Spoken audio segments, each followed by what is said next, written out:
안녕하세요. 세종사이버대 정보보호학과 특강을 진행하게 된 김소선이라고 합니다. 오늘 제가 진행할 특강은 보시는 바와 같이 CIA SSP 자격증에 대한 내용으로 정보보호 관련 자격증은 어떤 것들이 있고 그 중에서 국제민간 자격증의 하나인 CIA SSP에 대해 소개해드리고자 합니다. 먼저 간단하게 저를 소개해드리면 저는 세종사이버대 정보보호학과에서 정보보호 정책 강의를 운영하고 있고요.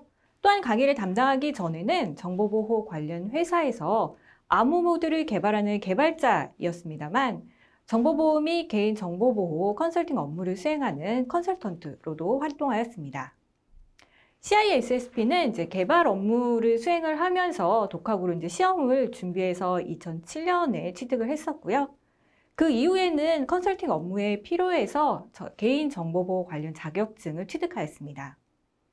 제가 CISSP 시험에는 응시한 지는 조금 오래되었습니다만 CISSP 자격증 취득을 고려하시는 여러분들께 본 강의가 조금이나마 도움이 되셨으면 좋겠습니다.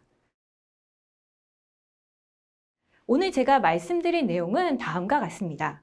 먼저 정보보호 분야에서는 어떤 자격증들이 있는지 소개해드리고 그 중에서 CISSP를 좀 더 자세히 살펴보고자 합니다. 특히 CISSP가 국내외에서는 어떻게 활용되고 시험 출제 영역과 자격증 취득 요건, 그리고 유지 요건 등을 알아보고요. 또한 세종사이버대 정보보호학과에서는 정보보호 분야별로 다양한 교과목이 개설이 되는데 CISSP 시험 출제 영역과 연관된 교과목들을 살펴본 후에 마지막으로 시험을 준비하기 위한 팁과 간단한 문제를 풀어보면서 본 강의를 정리해보고자 합니다. 그러면 정보보호는 무엇이고 어떤 분야로 구성되어 있을까요? 국내 법령상에서 정보보호는 정보의 수집, 가공, 저장, 검색, 송신 또는 수신 중에 발생할 수 있는 정보의 훼손, 변조, 유출 등을 방지하기 위한 관리적, 기술적 수단을 마련하는 것으로 정의하고 있습니다. 물론 이런 정보보호는 80년대, 90년대에는 IT 시스템을 중심으로 암호 등 기술적 이슈에 초점이 맞춰져 있었지만 이후 각종 사이버 공격들을 겪으면서 전사적 관점 그리고 국가적 차원에서의 정보보호 필요성이 강조되었습니다. 또한 융합보안 등이 등장을 하면서 정보보호의 개념은 시대에 따라 점차 확장됐다는 것을 알 수 있습니다. 지금 보시는 그림은 정보보호 분야를 제가 간단하게 정리해 본 건데요. 보시는 바와 같이 저는 정보보호 분야를 크게 위험평가, 거버넌스, 프레임워크 및 표준, 교육, 훈련, 보안 운영, 보안 아키텍처, 물리보안 등으로 구분해 보았습니다. 물론 이렇게 분야를 나누어 보는 것은 사람마다 보는 관점이 다르고 융합보안 측면에서 보면 산업 분야별로 요구사항이나 구성 환경이 모두 다르기 때문에 정답이 딱 하나만 있는 것은 아닙니다. 이와 같이 정보보호 분야를 세분화해서 구분할 수 있으니 각 분야에서의 정보보호 업무와 그리고 전문가 역시 다양합니다. 예를 들면 위험평가 분야에서는 윤리적인 해커나 모의 해킹 또는 취약점 평가를 수행하시는 분들이 있고요. 사고가 발생을 하면은 이를 조사하고 분석, 대응하시는 분들뿐만이 아니라 위협정보 분석가나 아니면은 정보보호 컨설턴트, 감사자 등도 있습니다. 그 외에 CISO나 정보보호 관리자도 있습니다. 또한 정보보호 업무를 수행하는 인력들에게는 각자 요구되는 전문 지식이나 기술, 태도 등이 있는데 대부분 기업이나 기관들에서는 이 사람이 이와 같은 정보보호 분야에서 이러한 업무를 수행하는데 최소한의 역량을 갖추고 있다라는 것을 객관적으로 판단하기 위해 정보보호 관련 학력이나 경력 또는 어떠한 자격증을 가지고 있는지 등을 기준으로 제시합니다. 그러면 이러한 기준 중에서 정보보호 관련 자격증들은 어떤 것들이 있는지 살펴보겠습니다. 정보보호 관련 자격증은 크게 국가기술 자격증과 그리고 민간 자격증으로 구분할 수 있습니다. 첫 번째로 정보보호 관련 국가기술 자격증을 살펴보면 본 제도를 운영하는 관련 부처는 과학기술정보통신부로 이와 같이 정보처리 기사와 기능사, 정보보안 기사와 산업기사, 그리고 ISMS, 즉 정보보호관리체계와 ISMSP, 즉 정보보호 및 개인정보보호관리체계 임증심사원을 들 수 있습니다. 여기서도 정보처리 기사는 저도 갖고 있습니다만 정보보호보다는 사실 IT 분야에 더 가깝고요. 뒤에서도 말씀드릴 예정입니다만 정보보호 분야에서의 기술 인력 등급에서 인정하는 국가 자격증은 한국인터넷진흥원이 주관하는 정보보안 기사와 산업기사, 그리고 ISMS, ISMSP 인증심사원입니다. 두 번째로 민간 자격증을 살펴보면 국내외 비영리단체나 기관 또는 IT 벤더사에서 자사의 시스템이나 네트워크 전문가를 양성하기 위해 운영하는 자격증이 있습니다.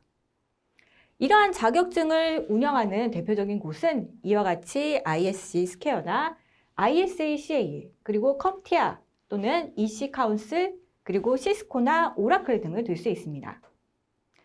ISC 스퀘어 같은 경우에는 오늘 제가 말씀드릴 CISSP를 운영하는 곳인데요. CISSP뿐만이 아니라 시스템 보안 인증 실무자, 클라우드 보안 전문가, 그리고 CISSP 분야를 보안 아키텍처, 보안 엔지니어링, 보안 관리 이렇게 3개의 분야로 세분화한 CISSP, ISSAP, ISSEP, 그리고 ISSMP 등의 자격증을 운영하고 있습니다. ISACA는 정보시스템 감사자인 시사 이외에도 관리자인 CISM 등을 운영하고 있고요. 컴티아 같은 경우에는 이제 사이버 보안 자격증으로 사이버 보안 분석가, 그리고 사이버 보안 고급 기술 실무자, 그리고 모의 해킹 및 취약점 관리를 담당하는 펜테스트 플러스 등을 운영하고 있습니다. 얘 같은 경우는 주로 이제 미국에서 많이 취득을 하고 있고요. 그리고 윤리적 해킹 기술을 하고 있다라는 것을 인정하는 자격증으로 EC 카운슬에서 운영하는 CEH가 있습니다. 그리고 여기에는 지금 현재 작성이 되어 있지 않습니다만 개인정보보호에 관한 전문성을 인증받을 수 있는 국내 민간 자격증인 개인정보관리사, 즉 CPP지도 여기에 해당될 수 있습니다. 이와 같이 정보보호 관련 자격증 중에서 아마 많은 분들이 정보보안 기사나 CISSP 그리고 시사와 같은 자격증 취득에 관심이 높을 것으로 생각이 되는데 여기서는 CISSP를 좀 더 자세히 살펴보겠습니다. CISSP는 공인정보시스템 보안 전문가라고 하는데 앞서 말씀드린 바와 같이 ISC 스퀘어가 개발한 국제 민간 자격증입니다. ISC 스퀘어는 1989년에 설립한 정보보호 분야의 비영리 단체인데요.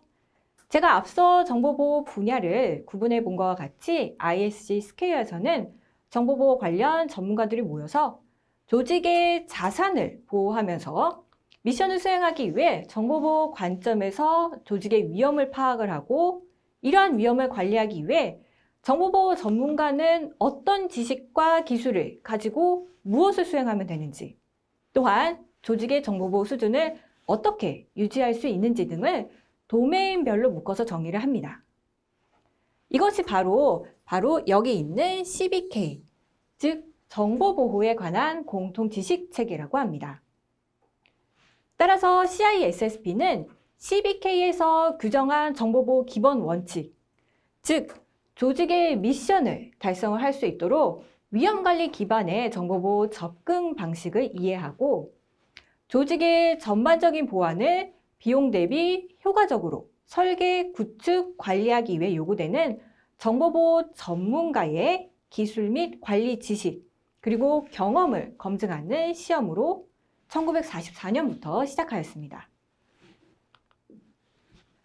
그러면 정보보호 지식체계인 CBK는 어떻게 구성되어 있을까요?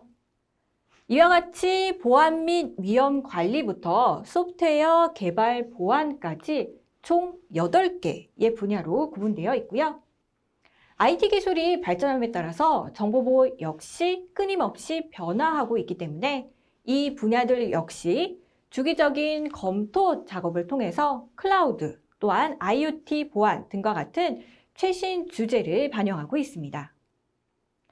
또한 CBK의 8개의 분야를 모두 한번 쭉 살펴보게 되면은 보안 관리, 그리고 보안 아키텍처, 보안 분석, 이런 전반적인 정보보호 업무를 모두 포괄하고 있다는 것을 알 수 있습니다.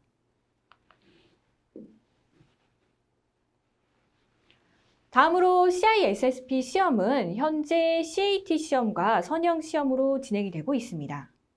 CAT 시험은 전산화 적응 시험으로 3시간 동안 100에서 150 문항을 영어로 낸 시험을 보지만 그의 반면에 선행 시험은 문제집을 나누어 주고 그 다음에 풀고 답안을 체크하는 시험으로 6시간 동안 250 문항을 풀어야 합니다만 한국어로 응시할 수 있습니다. 문제 형식은 객관식이고요. 합격 기준은 총점 1000점, 만점에 700점 이상입니다. 제가 응시할 때는 이제 선형 시험만 있었는데 시험 시간이 이게 6시간으로 이렇게 워낙 길다 보니까 저는 이제 물하고 이제 중간에 먹을 수 있게 초코바를 준비를 해서 중간중간 이제 먹으면서 시험을 봤고요. 다 풀고 나서 이제 답안을 제출을 하고 나중에 시간을 봤더니까 저 같은 경우에는 총 한 5시간 정도 소요되었습니다. 또한 시험 응시료는 2021년 1월을 기준으로 $699이지만은 응시료나 시험 일정 같은 경우에는 해마다 변경될 수 있기 때문에 자세한 사항은 ISC 스퀘어 홈페이지에 가시면 확인할 수 있습니다. 또한 CISSP는 국제 민간 자격증이지만 우리나라를 비롯해서 전 세계 많은 국가기관들이 인정하는 자격증입니다. 따라서 2021년 1월을 기준으로 전 세계 171개국 약 14만 7천 명 정도가 CISSP를 보유하고 있는데 그중에서 미국이 9만 명 이상으로 가장 많고요. 다음으로 영국, 캐나다, 중국, 일본, 호주 등의 순으로 있고 우리나라의 경우에는 2,300명이 넘게 CISSP를 취득하였습니다. 그러면 CISSP를 취득하면 어떤 이점들이 있을까요? CISSP CBK를 보면 정보보호 분야를 굉장히 포괄적으로 다루고 있고 기술뿐만이 아니라 정보보호 관리, 실무와 관련된 내용도 많기 때문에 저 같은 경우는 생각보다 조금 어려웠습니다. 따라서 CISSP 자격증을 보유하고 있다는 것은 정보보호 분야에 대한 전반적인 지식을 가지고 있고 이를 조직의 상황에 따라 구축, 관리할 수 있는 역량을 가지고 있다는 것을 보여줄 수 있습니다. 또한 각 국가별로 나누어서 살펴보면은 우리나라에서는 정보보호 전문 서비스 기업을 지정을 할 때 기술 인력의 자격 기준 중에 하나로 CISSP가 포함되어 있습니다. 여기서 정보보호 전문 서비스 기업이란 주요 정보통신 기반 시설, 취약점 분석 평가, 그리고 보호대책 수립 업무를 지원할 수 있는 정보보호 기업으로 정보보호 산업진흥법과 정보보호 전문 서비스 기업 지정 등에 관한 고시에 근거하고 있습니다. 두 번째, 미국의 경우에는 미국 국방부에서 규정한 지침 중에 사이버 보안 인력에 관한 내용을 살펴보면요.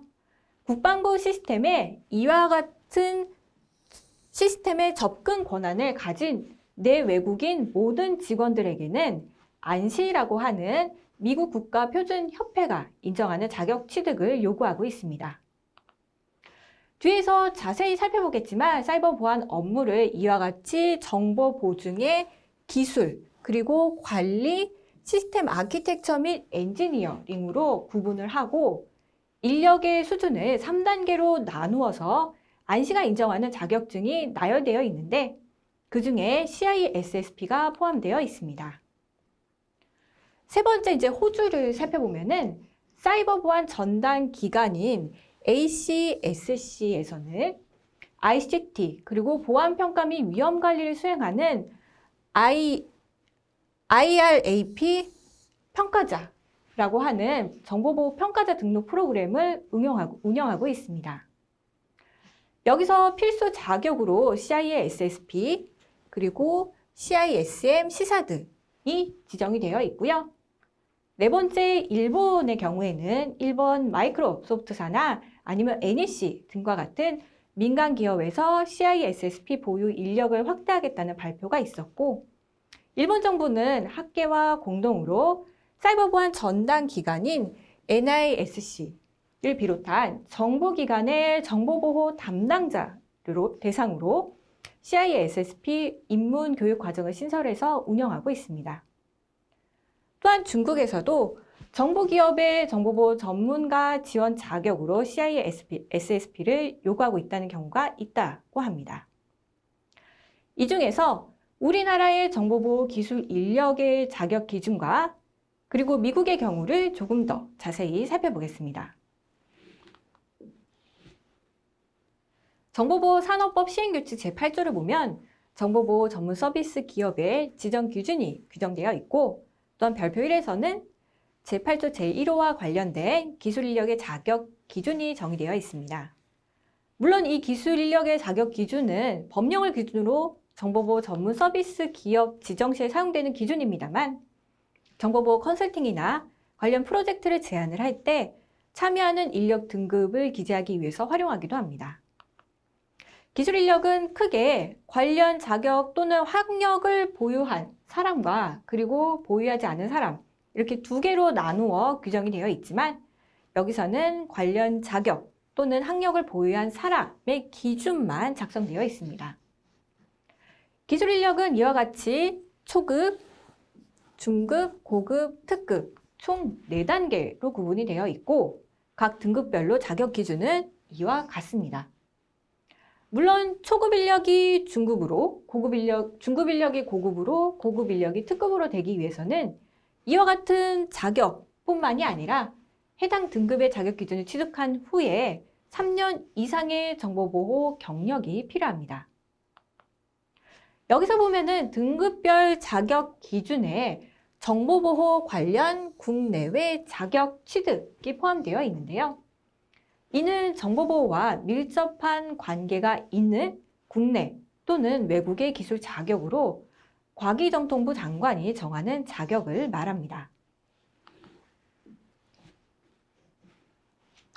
이와 같은 정보보호 관련 국내외 자격증을 보유하고 있다면 이는 해당 자격증 수에 관계없이 1년 내 정보보호 관련 경력으로 인정됩니다.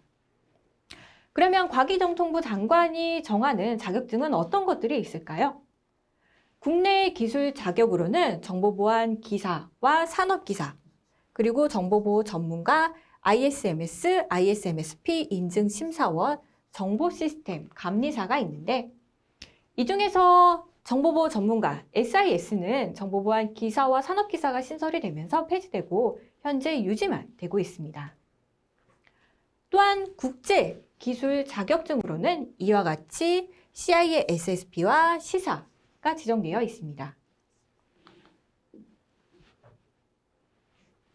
미국의 경우 앞서 말씀드린 바와 같이 미 국방부 지침에 사이버 보안 인력들의 업무를 이와 같이 정보 보증 기술 그리고 관리, 시스템 아키텍처 및 엔지니어링으로 구분을 하고 인력 수준을 이렇게 레벨 1, 2, 3으로 해서 3단계로 나누었습니다.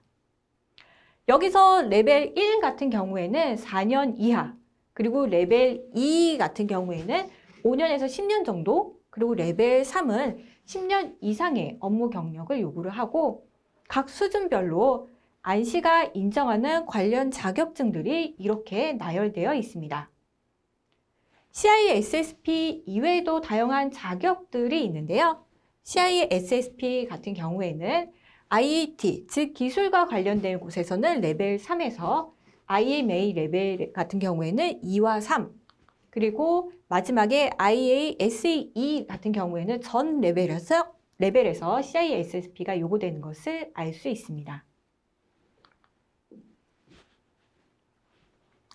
또한 미 국방부의 사이버 보안 서비스를 제공하는 기업의 경우 이와 같이 분석, 인프라 지원, 그다음에 사고 대응, 그리고 감사자, 관리자로 사이버 보안 업무가 구분이 되어 있는데 이 중에서 관리자의 경우 CISSP 자격증 중에서 ISSMP, 즉 보안 관리에 특화된 자격 획득을 요구하고 있습니다. 현재 세계 각국 정부 기관들은 정보보호 인력을 확보하기 위해서 노력하고 있는데요. 미국에서는 이와 같이 어느 지역에서 어떤 분야의 어떤 직무에서 정보보호 인력이 필요한지 등 수요 공급 맵을 제공하고 있습니다. 이 중에서 아래쪽을 보시면은 2021년 1월을 기준으로 해서 현재 모집 중인 정보보호 인력들이 어떤 자격증을 많이 가지고 있고 그리고 어떤 기업이나 공공기관들에서 요구하는 자격증들은 무엇인지를 알 수가 있는데 CISSP와 시사 그리고 CISM은 공공, 민간 부분에서 요구하는 것에 비해서 자격증을 보유하고 있는 인력이 적은 것을 알 수 있습니다. 2021년 1월을 기준으로 미국의 공공기관들이나 아니면 민간기업에서 모집 중인 정보보호 인력에게 요구하는 자격증의 종류를 좀 더 자세히 살펴보면요. 이와 같이 CISSP를 가장 많이 요구하고 있다는 것을 알 수 있고요. 특히 미국은 국내와 달리 에너지, 교통, 수송 등 주요 기반 시설을 민간이 소유, 운영하고 있는 경우가 많기 때문에 이와 같이 민간 부분에서 CISSP를 가장 많이 요구하고 있다는 것을 볼 수 있습니다. CISSP는 앞서 말씀드린 바와 같이 ISC 스퀘어에서 정의한 CBK 8개 분야를 기준으로 문제를 출제합니다. 2021년 5월부터 시행되는 시험을 기준으로 각 분야별로 출제가 되는 비중은 이와 같습니다. 또한 CISSP 자격증을 취득을 하려면 추천 과정 신청이 필요한데요. 이때 CBK 8개 분야 중에 2개 이상에서 최소 5년간의 경력을 요구합니다. 추천 과정은 학교 통보를 받은 시점으로부터 9개월 안에 신청해야 하는데 ISC 스퀘어에서 발급한 자격증을 취득하고 유지하고 있는 회원에 추천하고 그리고 앞서 말씀드린 경력사항을 기술해야 합니다.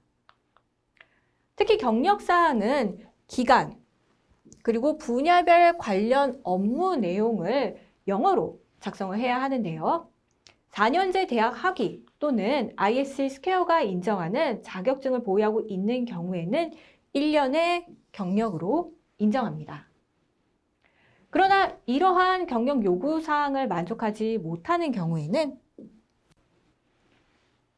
어소시에이트 자격을 받아서 CISSP 자격증 취득에 요구하는 경력을 채울 수 있습니다.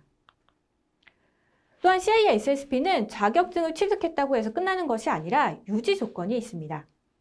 앞서 말씀드린 바와 같이 정보보호 분야는 IT 기술이 발달에 따라 끊임없이 변화하고 있는 분야이기 때문에 관련 교육 등을 통해 최신 정보를 습득을 하고 자신의 역량을 유지할 수 있도록 해야 합니다. 따라서 3년마다 유지 조건을 만족을 해야만 자격증 갱신이 가능을 한데 첫 번째 조건으로 보안 교육 이수나 관련 활동 등을 통해서 이와 같이 CPE를 취득해야 합니다. 연간 40 CPE 취득을 권장을 하고 있고요. 3년간 총 120 CPE를 제출을 해야 하는데 이 중에서 90 CPE는 그룹 A로 취득을 해야 합니다. 그럼 여기서 이제 그룹 A가 무엇이냐면요. 바로 CBK 8개 분야와 직접적으로 관련이 된 활동들을 의미를 하고 일반적인 전문성 개발이나 아니면 정보보안과 관련이 되어 있지 않은 기술 교육 또는 활동들 같은 경우에는 그룹 B에 해당됩니다. 그리고 두 번째 조건으로는 자격증 유지에 필요한 연회비를 납부를 해야 하는데 비용은 해마다 다를 수 있으니까 자세한 사항은 ISC 스퀘어 홈페이지를 확인하시면 됩니다.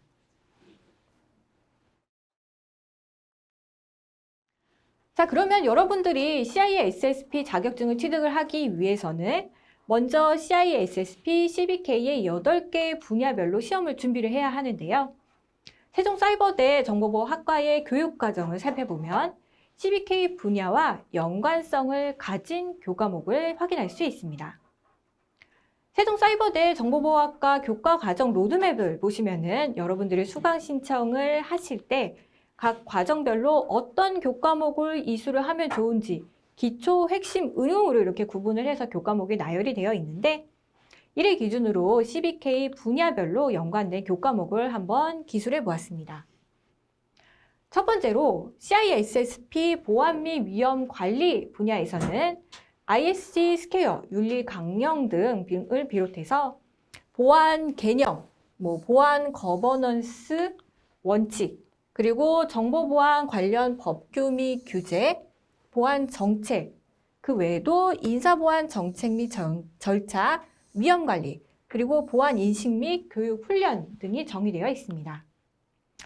이와 관련된 교과목으로는 기초 단계에서는 정보보호 개론을 들 수가 있고요. 그리고 사이버 수사, 암호 이론, 개인정보보호, 정보보호법 및 사이버 법률, 정보보호 정책 등에서 사이버 위험관리 접근 방식을 비롯해서 정보보호 거버넌스, 법령, 보안 정책 등 전반적인 정보보호 관리에 관련된 내용을 다루고 있습니다.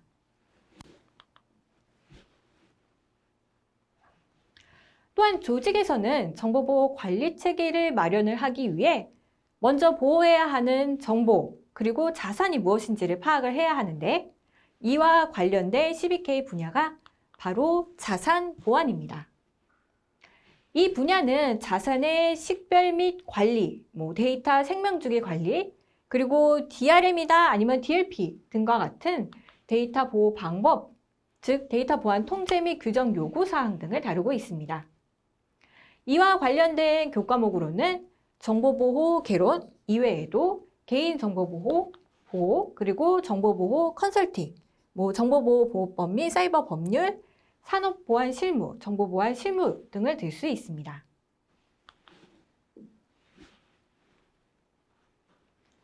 CISSP CBK 세 번째 분야는 보안 아키텍처 및 엔지니어링입니다. 이 분야에서는 심층 방어를 비롯해서 최소한의 권한 부여, 위험 모델링, 그리고 업무 분리, 제로 트러스트, 프라이버시 바이 디자인 등 안전한 디자인 설계 원칙을 사용을 해서 엔지니어 프로세스를 구현하고 관리하는 방안을 다루고 보안 모델의 기본 개념이나 정보 시스템의 보안 기능, 클라우드나 IoT 등 보안 아키텍처 설계, 암호화 솔루션 선택, 암호 해독 공격 방법, 그리고 물리적 현장이나 시설의 보안 통제 구현 방안 등을 기술하고 있습니다. 이와 관련된 교과목으로는 주로 핵심 분야에 해당이 되는데요. 사물 인터넷이나 아니면은 유닉스, 리눅스 시스템, 암호 이론, DB 구축, 보안과 해킹, 차세대 보안 개론, 그리고 응용 분야 같은 경우에는 산업보안 실무나 정보보호 실무, 그리고 정보보호 시스템, 빅데이터, 클라우드 보안, 사물 인터넷 보안 등이 있습니다. 네 번째는 통신 및 네트워크 보안 분야로 OSI, TCP/IP, 인터넷 프로토콜 보안, 무선 네트워크 등 네트워크 아키텍처에서의 보안 설계 원칙 구현을 다루고 엔드포인트 보안이나 아니면 네트워크 접근 통제의 NAC 등 안전한 네트워크를 구성하기 위한 요소, 또한 안전한 통신 채널을 구현하는 방법 등이 이 분야에 해당됩니다. 따라서 이와 연계된 교과목으로는 대표적으로 네트워크 보안, 그리고 침입 탐지 시스템, 그리고 정보보호 프로토콜 등이 있고요. 그 외에도 산업보안 실무나 정보보안 실무, 그리고 정보보호 시스템 등을 들 수 있습니다.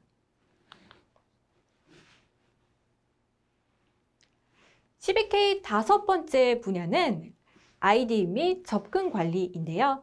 이 분야에서는 자산에 대한 물리적, 논리적 접근 통제 방안을 다루고 있고 사용자, 장치, 서비스에 대한 식별 및 인증, 클라우드 등 제3자 서비스, 인증 메커니즘, 신원 및 접근에 관한 생명 주기, 인증 시스템 구현 등을 포함하고 있습니다.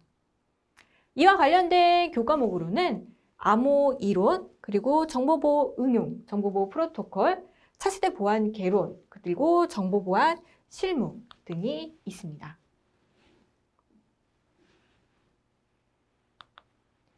여섯 번째 CBK 분야는 보안 평가 및 테스트 분야입니다. 이 분야에서는 취약성 평가, 침투 테스트, 소스코드 검토 등과 같은 보안 통제에 대한 테스트를 비롯해서 계정 관리나 경영진 검토 및 승인, 그리고 DR과 BC, 즉 여기서는 얘는 재해 복구, 그다음에 BC 같은 경우에는 얘는 업무 연속성이죠. 등과 같은 보안 프로세스 데이터를 수집하는 방안, 그리고 내외부 제3자를 대상으로 보안 감사 실시 등에 대한 사항을 다루고 있습니다. 이와 관련된 대표적인 교과목으로는 보안과 해킹, 그리고 보안 코딩 기초, 시스템 보안, 해킹 보안 실습이나 그리고 보안 코딩 실무 등을 들 수 있습니다.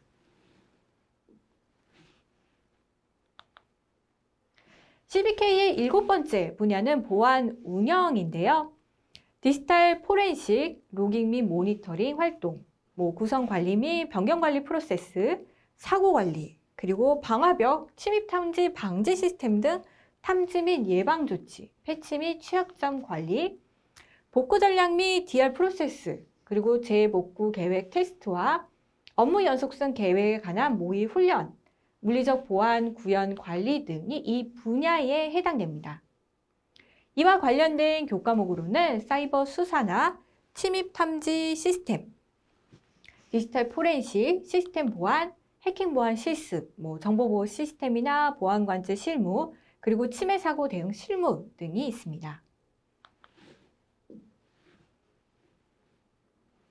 마지막 8번째 CBK 분야는 소프트웨어 개발 보안입니다.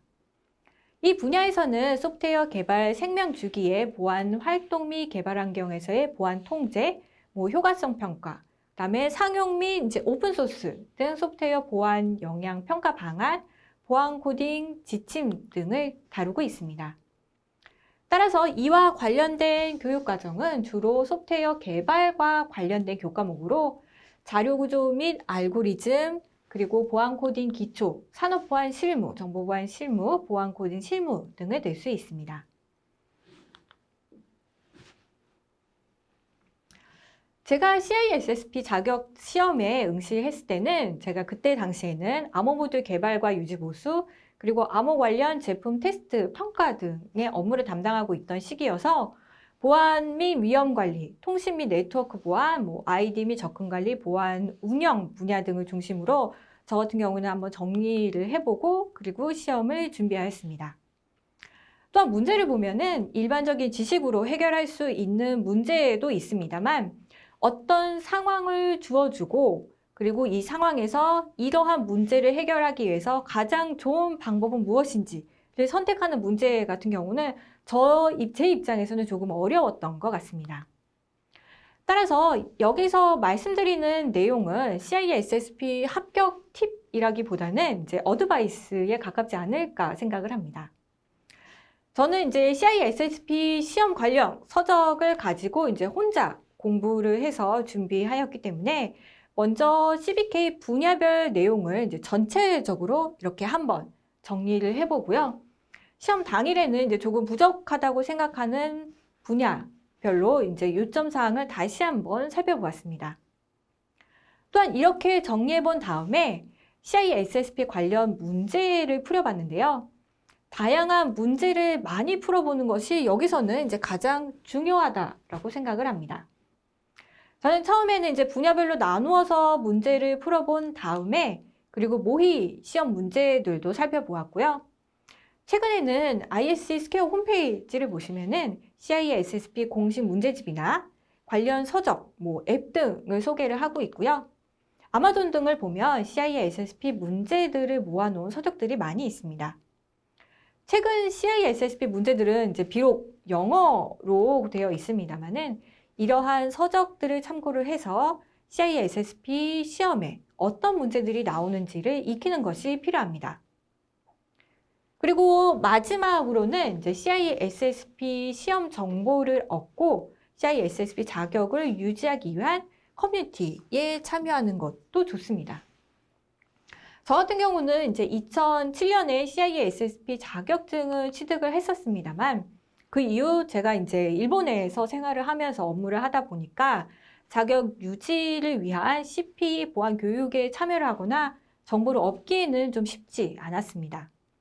특히 당시에는 이제 온라인보다는 이제 오프라인으로 진행하는 교육이나 활동들이 많이 있었기 때문에 타국에 있었던 저로서는 참여하기가 조금 어려워서 CISSP 자격 유지 조건을 만족시키지는 못하였습니다.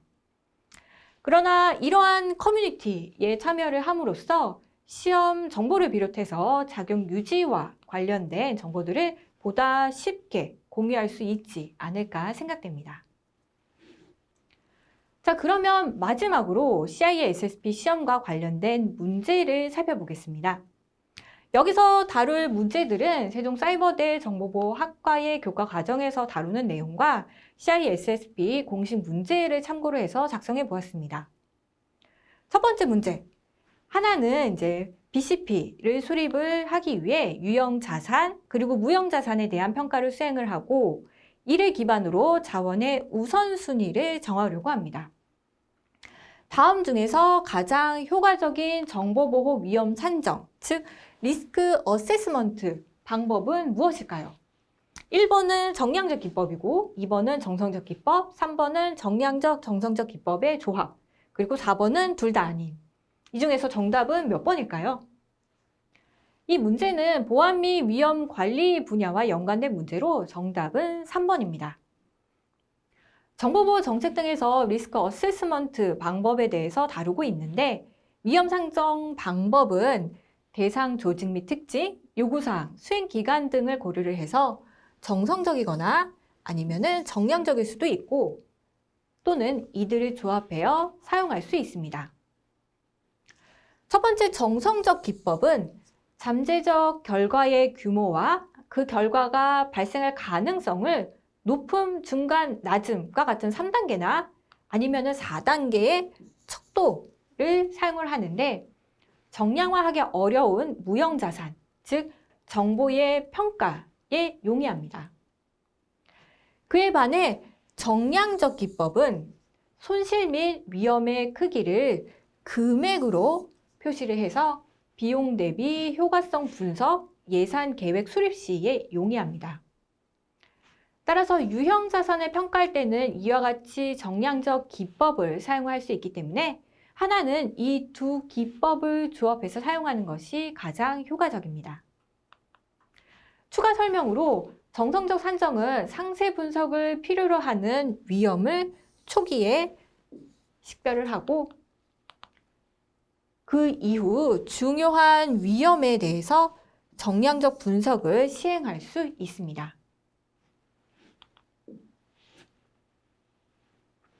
두 번째 문제. 최근 하나는 사이버 위협 정보 커뮤니티. 여기서 다시 할게요. 예.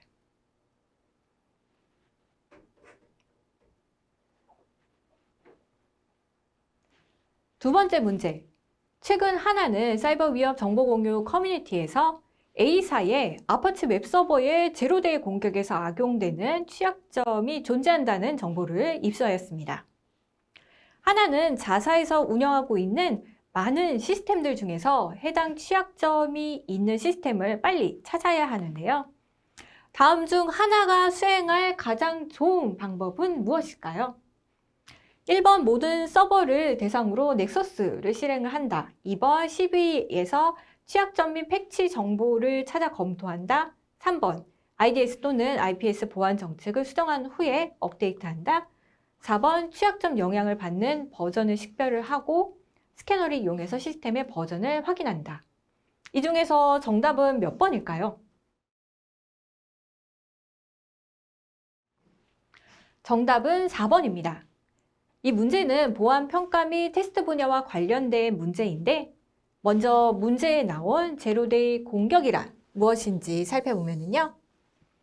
얘는 소프트웨어 취약점을 공격하는 기술적 위협으로 해당 취약점에 대한 패치가 나오지 않은 시점에서 이루어지는 공격을 말합니다. 요즘은 물론 클라우드 서비스를 이용하는 경우도 있을 수 있습니다만 이 취약점을 어떻게 처리할 것인지를 판단하기 위해서 현 시점에서는 내부에서 운영 중인 시스템들 중에서 해당 취약점이 존재하는 서버를 빠르게 식별하는 것이 필요합니다. 따라서 해당 취약점에 영향을 받는 시스템의 버전을 확인을 한 후에 자동화된 스캐너를 이용을 해서 해당 버전을 가지고 있는 시스템인지 아닌지를 확인합니다. 그리고 이 취약점으로 인해 시스템상에 어떤 위협이 발생할 수 있는지, 만약 패치를 한다면 시스템이나 서비스에 어떤 영향을 미치는 등을 분석하고 이를 어떻게 처리할 것인지를 결정합니다.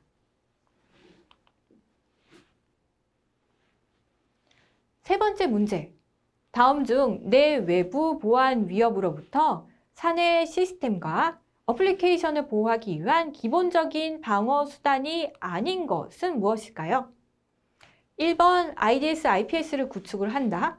2번 디지털 포렌식 도구를 이용을 해서 모든 시스템의 이미징을 작성을 한다. 3번 불필요한 계정과 서비스를 삭제한다. 4번 모든 운영체제 및 어플리케이션을 대상으로 최신 패치를 적용한다. 이 중에서 정답은 몇 번일까요? 이 문제는 보안 운영 분야와 관련된 문제로 정답은 2번입니다. 디지털 포렌식 도구를 이용을 해서 시스템의 이미징을 작성을 한다는 것은 사이버 침해 사고 대응 프로세스에서 수행할 업무 중 하나입니다.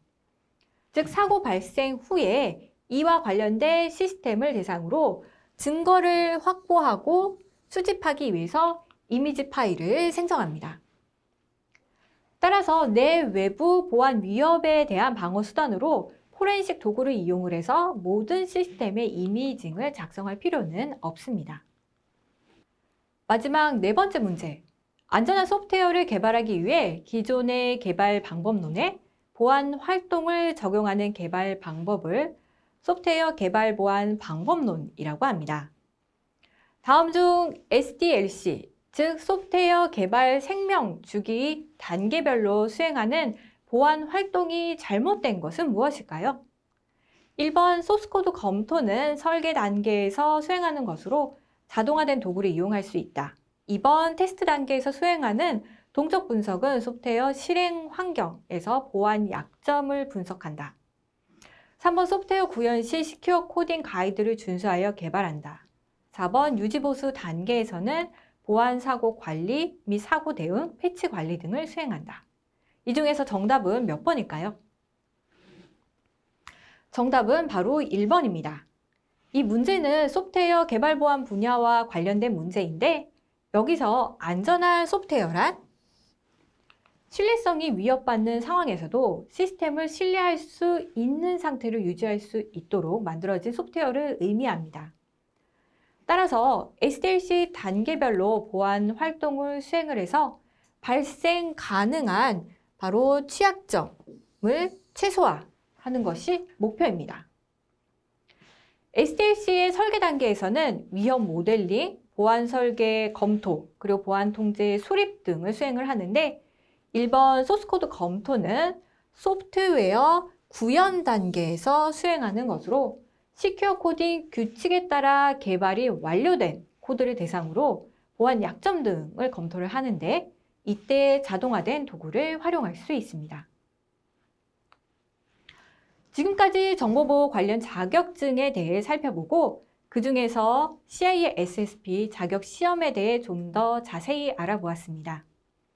특히 CISSP 시험 정보를 비롯해서 자격 취득 시 이점, 취득 및 유지 조건, 그리고 CISSP, CBK의 8개 분야와 연관된 세종사이버대 정보보호학과 교과목도 살펴보았습니다. 마지막으로 CISSP 시험을 준비하는 팁과 그리고 관련된 문제까지 풀어보았는데요. 본 강의가 CISSP 자격 시험을 준비하시는 데 도움이 되셨으면 좋겠습니다. 또한 다시 한번 말씀드리지만 CISSP는 자격증을 취득하는 것 이외에도 이를 유지하기 위한 CPE 활동 역시 필요하다는 것을 꼭 기억해 두시기 바랍니다. 오늘 강의는 여기까지입니다. 수고하셨습니다.